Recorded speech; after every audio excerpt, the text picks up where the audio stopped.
Bonjour les amis, eh bien aujourd'hui, mercredi, la vidéo sera dévolue pour la méthode ESPER et c'est donc la vidéo numéro 5 par rapport à notre parcours qui continue avec le système SAP.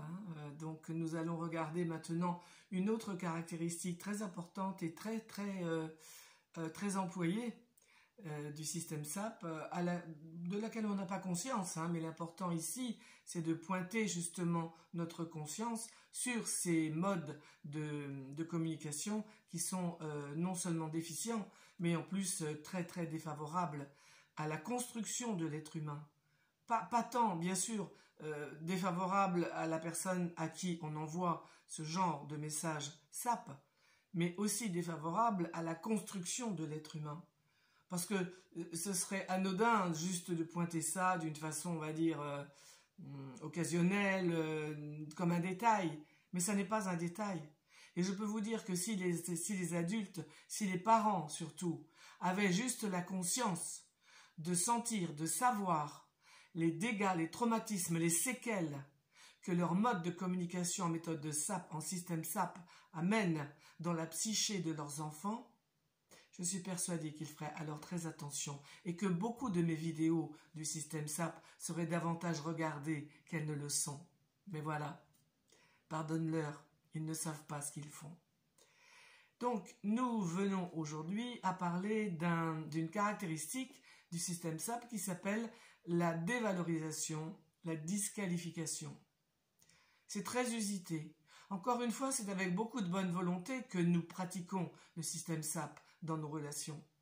Très souvent, nous entendons les gens dire « Ah ben ça lui fait du bien ». Qui aime bien châtie bien. Vous voyez ce genre de croyance que l'on met en application. Donc ça lui fait du bien, c'est comme un coup d'éperon qu'on met et du coup, mon fils, ma fille, ma compagne, mon mari va du coup se réveiller, va en mettre un coup. Oui, c'est tout le contraire. Mais chacun croit ce qu'il veut croire. L'important, c'est juste de voir les conséquences, les effets de ce que nous croyons être des vérités, pour simplement faire des constats objectifs. Voilà. Donc, la dévalorisation, la disqualification, pratiquée sur l'autre et sur soi, bien sûr, puisque tout ce qu'on a ingéré, introjecté comme dévalorisation, disqualification depuis que nous sommes petits, nous les avons pris des autres, d'accord? Elles viennent des autres au départ, et puis après, nous, on les fait pour nous-mêmes. C'est ce qu'on appelle les auto-dévalorisations ou disqualifications. Mais encore une fois, on ne le voit pas. Quand on dit « Oh là là, je suis nul », bah ouais, mais c'est pour rire. « Oh, mais c'est rien, je dis ça, mais je ne le crois pas. » Ouais. Mais quand tu te répètes pas ça, quand tu te répètes ça 50 fois par jour, ou des termes équivalents, quand tu te dévalorises ou même te disqualifies, ah là là, je suis pas une bonne mère, j'aurais pas dû faire ça, vraiment, je suis vraiment moins que rien. Oui, on entend des gens qui se parlent comme ça, qui ont ce discours-là avec elles-mêmes. Et donc, comment voulez-vous qu'au fil du temps, des mois, des années qui passent, des jours, il y a ce genre de message que l'on s'envoie, on n'a plus besoin d'avoir quelqu'un de l'extérieur qui nous le donne. On se le donne très bien nous-mêmes. C'est ce qu'on appelle aussi les autosaboteurs. Mais on y reviendra. Donc, comment voulez-vous, en réfléchissant d'une façon tout à fait sensée et logique, comment voulez-vous qu'il n'y ait pas de conséquences? Chaque chose a une conséquence. Vous le savez, puisqu'on est dans cette dimension de causalité. Chaque cause a une conséquence. De la moindre cause à la plus grande cause a des conséquences. Et parfois, une petite cause, parce que j'ai dit à mon enfant, bah écoute, tu m'ennuies là avec tes billes, là, de toute façon, t'es vraiment nul, là, de vraiment attacher beaucoup d'importance à ton doudou. C'est rien du tout, ça, ou même tes billes. Allons, quand même, tu pourrais être plus raisonnable à l'âge que tu as, 5 ans quand même, hein.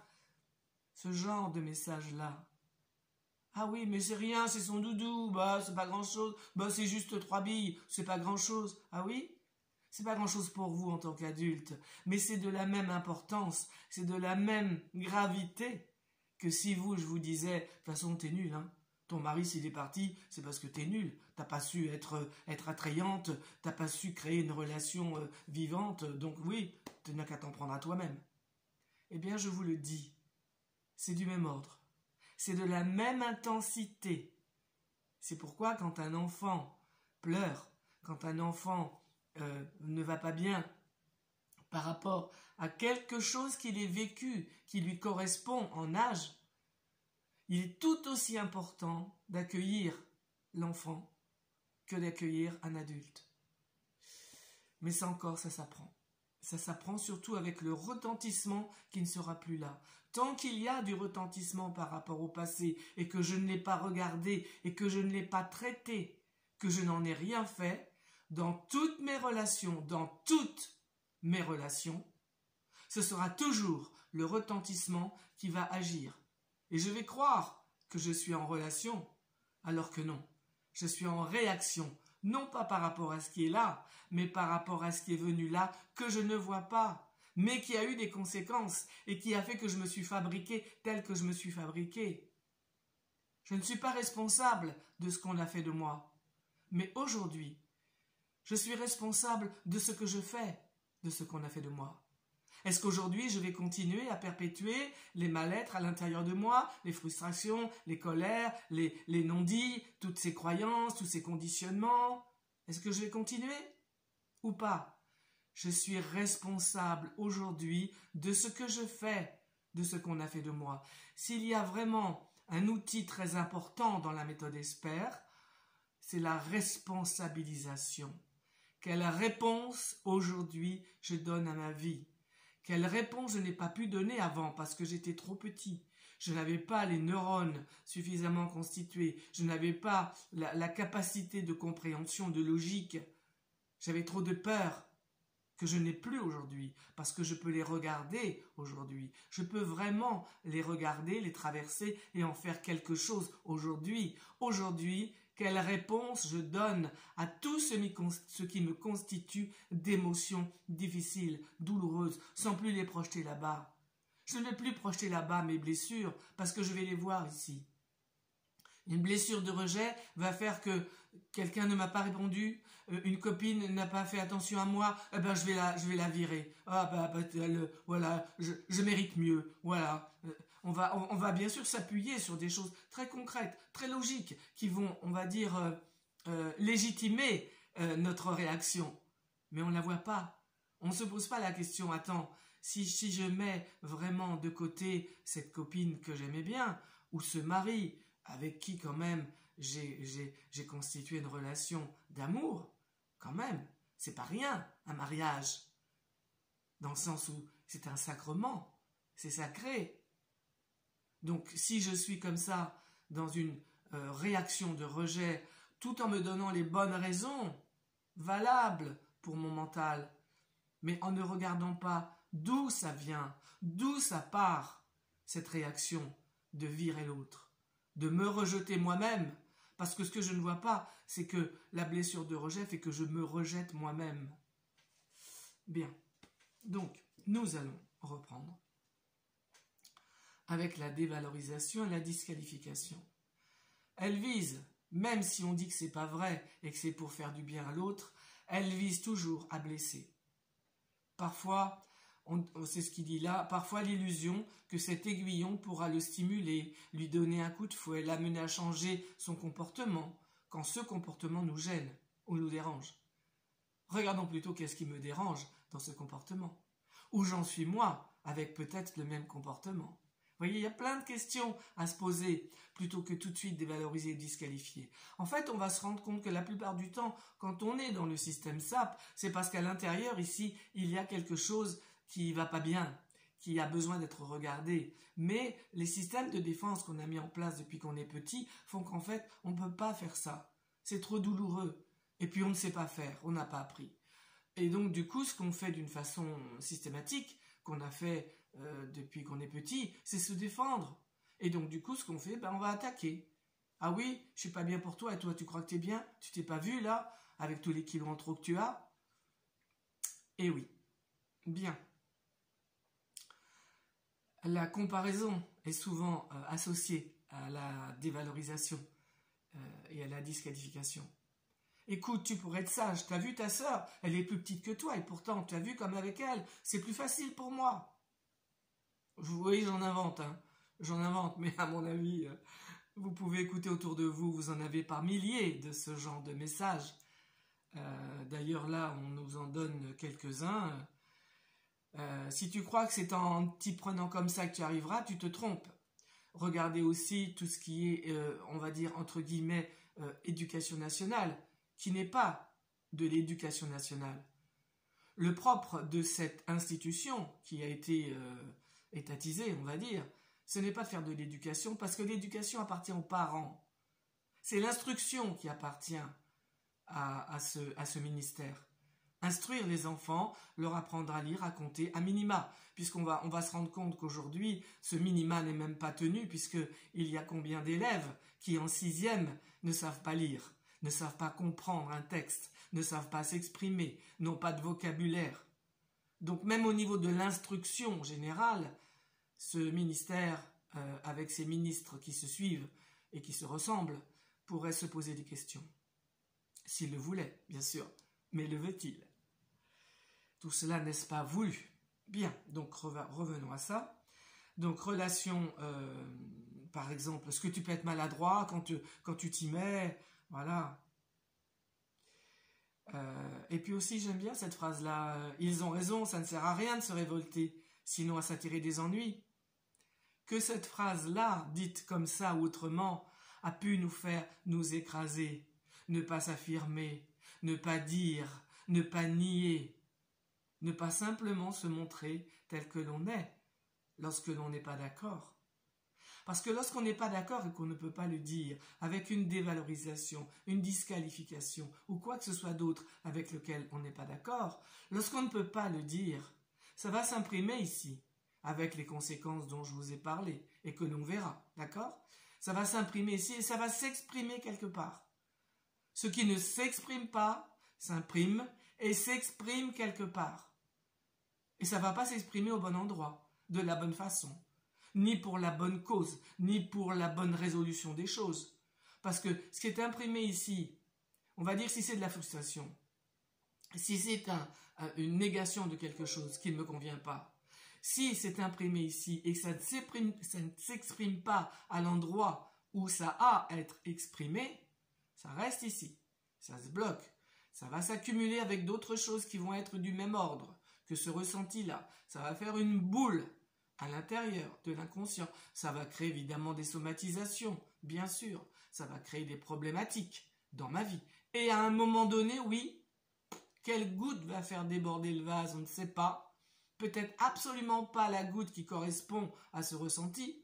Peut-être que c'est quelque chose de gentil, quelqu'un qui va me dire « Oh, tu sais, vraiment, hein, j'apprécie beaucoup d'être avec toi. » Ah oui, ben toi, tu peux le dire, hein, parce qu'il y en a plein d'autres qui ne le disent pas, tu vois. Et puis moi, tu vois, j'apprécie pas forcément d'être avec toi. Boum, des choses qui vont être totalement démesurées. Démesurées. Et il y a tellement de démesures dans nos relations, aussi bien intrapersonnelles qu'interpersonnelles, que, on va dire, au niveau des voisinages, au niveau de la société, au niveau du monde et au niveau cosmique. Nous amenons tellement de dissonance à quelque chose que l'on voudrait tellement harmonieux, mais auquel on ne réfléchit pas. Comment je vais mettre de l'harmonie dans ma vie? Pas forcément en écoutant du Mozart, hein. Pas forcément ça. Hein. L'harmonie dans ma vie, c'est quoi? C'est déjà avec moi-même. Et si je m'auto-dévalorise, si je me disqualifie, sans même le voir, sans même me rendre compte, ou en me faisant croire que c'est pour mon bien, que ça n'a pas d'importance, que c'est juste des mots, bah oui, comment voulez-vous que j'avance? C'est impossible, je ne pourrais pas avancer. Je resterai dans mes certitudes. Ce que je me dis, c'est rien du tout. J'avais quelqu'un qui, au moins pendant le repas, a pu dire au moins, je sais pas, 20 fois, bah je suis nul, oh je suis nul. Pour des choses totalement anodines, hein. Elle n'a pas lu le menu, ou elle a commandé quelque chose, et puis finalement, elle aurait voulu autre chose, ah ben je suis nul de ne pas l'avoir dit. Vous voyez, ou par exemple, on est quelque part, et puis, je sais pas, je vais prendre encore l'exemple du restaurant, parce que j'ai eu ça dans ma vie, hein, pas dernièrement, mais j'ai eu dans ma vie, ou ben on me présente un plat qui est trop froid, ou un steak que j'ai demandé cuit et qui est presque cru, ou des choses comme ça, et j'ose pas dire, je le mange quand même. Puis quand le garçon vient me dire, ça a été, ah oui, oui, c'est parfait. Vous voyez? Est-ce que je suis en harmonie avec moi-même? Il y a beaucoup de questions déjà à se poser par rapport à soi-même. Mais c'est vrai, ce travail-là va être parfois mal commode, mal aisé, pour ne pas dire parfois douloureux. C'est pourquoi on a parfois besoin d'aller voir quelqu'un qui a déjà fait ce travail, qui s'est fait aider par quelqu'un face à lui, parce qu'on n'ira pas dans ces derniers retranchements, parce qu'ils vont faire trop mal. Donc pour revenir à cette dévalorisation, disqualification, me vient un exemple en tête. J'accompagnais un petit garçon qui s'appelait Pierre, à l'époque il avait 11 ans, et très, très agréable, j'adore travailler avec les enfants, j'adore ça. Et donc ce jeune adolescent, ce gamin, vient me voir un jour et il était vraiment très triste, très sombre. Et il me dit, j'ai envie de me suicider. Je lui dis, ah bon ah ouais. Je me rappelle, c'était l'été, il faisait beau, c'était vraiment pas un jour à sentir ce genre d'élan. Et bon, bah, je le laisse s'installer, s'asseoir en face de moi. Et je dis, ah bon, t'as envie de te suicider? Bon, j'accueille. Vous voyez, je dis pas, ben non, tu te rends compte ce que tu dis, t'as vu à l'âge que t'as, quand même, nanani, nanana. C'est pas des discours que j'ai, moi. Et moi, je suis dans l'accueil. Dans vibrer, je suis pas dans l'empathie, hein, je l'ai déjà dit. Dans vibrer à l'unisson de la personne qui est en face de moi. Donc, j'accueille. Ah ouais, t'as envie de te suicider? Dis donc. C'est pas vraiment marrant, ça. Il répond pas, là. C'est normal qu'il réponde pas. Parce que je donne une opinion qui n'est pas la sienne. Donc c'est normal. Mais je la dis quand même pour lui signifier que je trouve que c'est pas marrant. Et il y a beaucoup de silence dans ces cas-là. Et les silences sont à être accueillis et entendus. Et je lui dis, si tu veux m'en parler, c'est comme tu veux. Fais un silence. Et il dit, tu vois, il dit, à l'époque j'habitais Saintes et je vois très bien où ça s'est passé quand il me l'explique.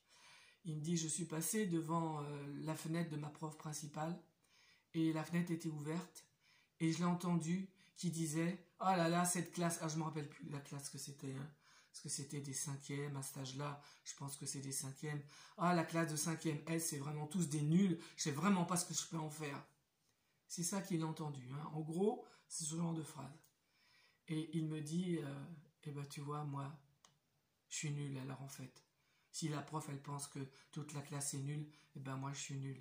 Et là, bah tu vois, j'ai envie de me suicider. C'est grave, c'est très grave. Il a 11 ans et il dit déjà ça. Et même si ça n'était pas véridique, c'est grave de dire ça. Alors j'accueille, toujours j'accueille.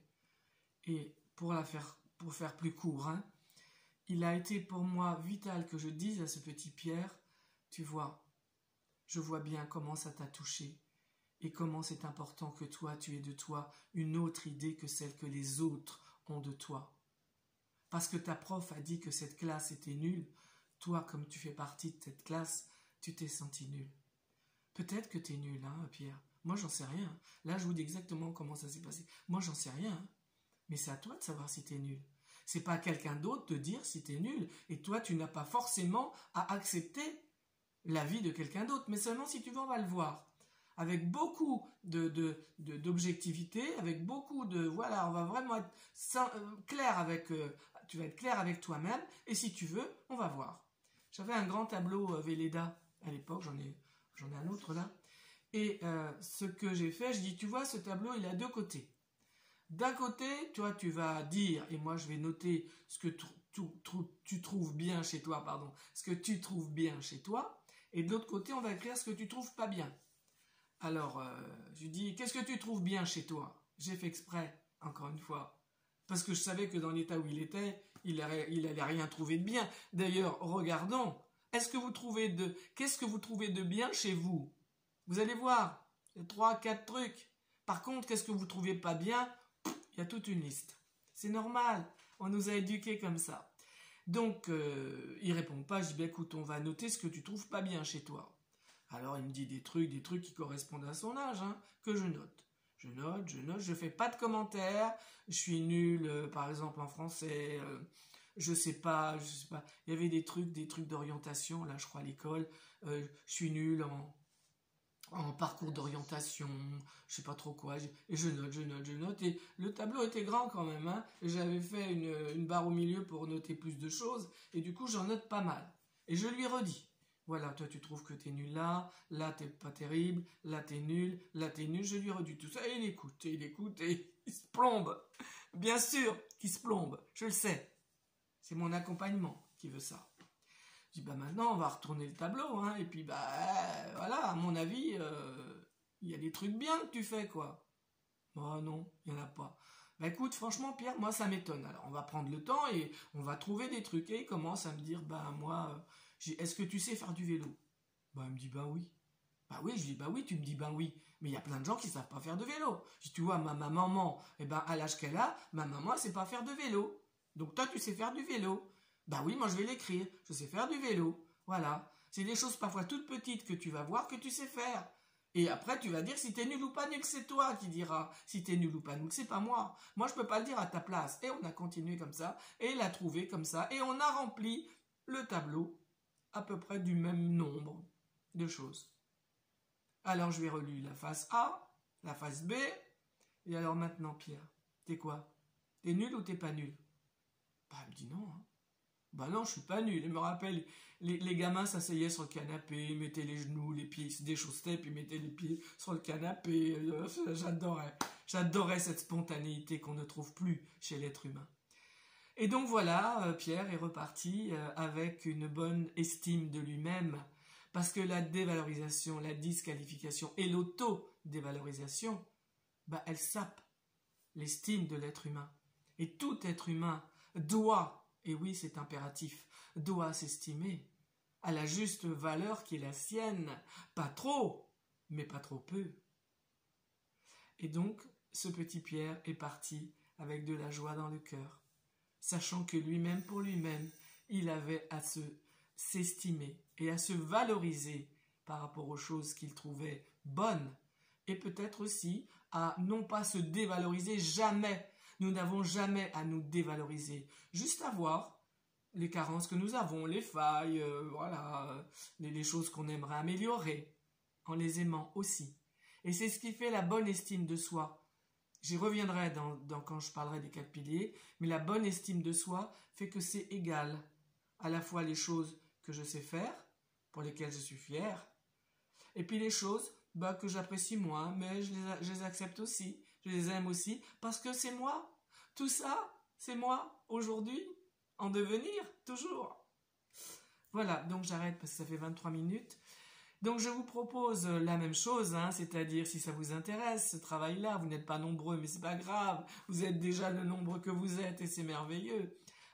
Une petite pierre à l'édifice amène l'équilibre de tout l'édifice.